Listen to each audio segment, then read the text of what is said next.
Hey YouTube, what's up? And today I'm going to be showing you the Apple iPhone 4 bumper. This is the official iPhone 4 case made by Apple, of course. I have the white version here because I think it looks cool with the contrast with the black iPhone 4, which I have here. I'm going to wipe it off a bit here. And I am using some pretty intense lighting right now. And if you guys don't like this, feel free to leave something in the comments letting me know that this is way too bright.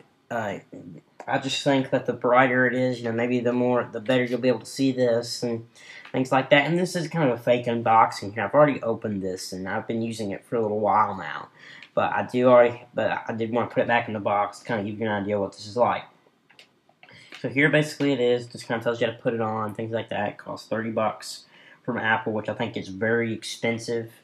I think 15 would absolutely totally cover it, but of course that's Apple, so you get an Apple Premium pretty much, or an Apple tax on everything Apple you buy pretty much. So here is the case. So we're going to basically pull this out, and basically to open this you're going to push this down, and it's going to pop out. So I've got the case out here. It's just a plastic rubberish bumper. Some parts are plastic, some parts are rubber on it. So here it is. You've got a headphone jack, you have your rocker buttons and a hole for your sleep-wake. Bottom, you got your ports there. And one thing I thought was really neat was with the iPhone 9, all the buttons are flat, which I thought was really neat until you put the iPhone in there to actually extend out the buttons. So how I recommend you put this in is it's an extremely stiff case, which I thought was extremely strange. So, but you always put in an iPhone case and buttons first. So those buttons go in first, and you're basically going to pull, and it gets easier as you have the case.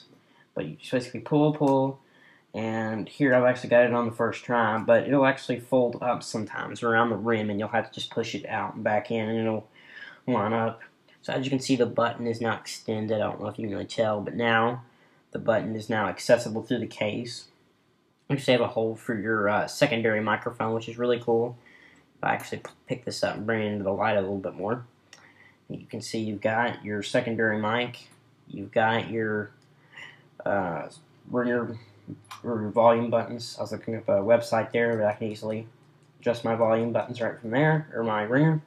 One problem I did have with this case is with the silent ringer switch, it's really far down in there, so you can't just easily go in there and flip it like I thought you would. You actually just take your fingernail, go in there, and then flip it. So as you can see, you actually have to use your fingernail, which really bothers me. That's part of the reason I'm not a big fan of this case, is because it's really hard to get down in there to flip that.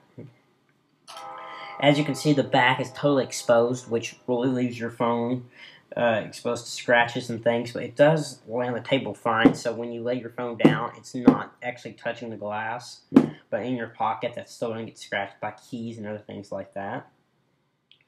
To the front, you've got your all your buttons available. So your home button, your speaker, and your camera is totally accessible. Something with a back, you've got your camera accessible right there.